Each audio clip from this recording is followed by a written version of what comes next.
علی صاحب اب آپ نے جو کہنا ہے ان کو کہہ لیں. علی نے اپنے بچپن کی ایک مجھے نا ویڈیو بنا کے بھیجی ہے. اتنا بچپن نہیں ہے لیکن بچپن ہے, اور اس میں یہ آپ کی نعتیں پڑھ رہے ہیں, اور انہوں نے کہا کہ میں نے آنا تمہارے پروگرام میں اس دن ہے جس دن صدیق اسماعیل بیٹھے ہوئے. تو اب آپ براہ راست ایک دوسرے سے بات کر لیں.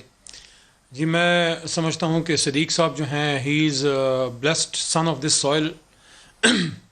میں چھوٹی جماعت میں پڑھتے تھے ہم, میٹرک یا اس سے اوپر. جب میں ان کو دیکھتا تھا پی ٹی وی پہ آتے تھے, he would be clean shaven, ان کے کالے بال ہوتے تھے, اور بالکل یہ ینگ تھے اس زمانے میں, نوجوان تھے, ہم لڑکے تھے.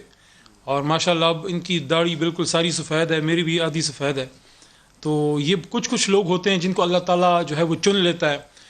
میں صدیق صاحب آپ کو یہ بھی کہنا چاہتا ہوں کہ جس ہستی کہ آپ نے ساری زندگی نعت لوگوں کو آپ نے سنائے ہیں دل کے درد سے, کیونکہ جو دل کے درد سے نعت آتی ہے وہ اچانک آپ کے دل پہ اثر کرتی ہے. آپ کو میں یقین دلانا چاہتا ہوں کہ کل اگر غازی علم دین شہید تھے تو آج علی محمد بھی ہے, آج ندیم ملک ہے, کل کوئی اور ہوگا.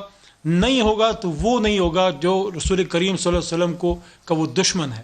میں ان قادیانیوں کو, ان لوگوں کو ضرور یہ کہنا چاہوں گا, یہ ملک پاک جو ہے نبی پاک صلی اللہ علیہ وسلم کی صدقے بنا ہے, یہ ان کی امانت ہے ہمارے پاس. اور یہ کوئی بھی یہ نہ سوچے کہ یہاں پہ کوئی اپنی مذموم حرکت کر کے کامیاب ہوگا. آپ نان مسلم ہیں, پاکستانی ہیں, یہاں آرام سے رہیں.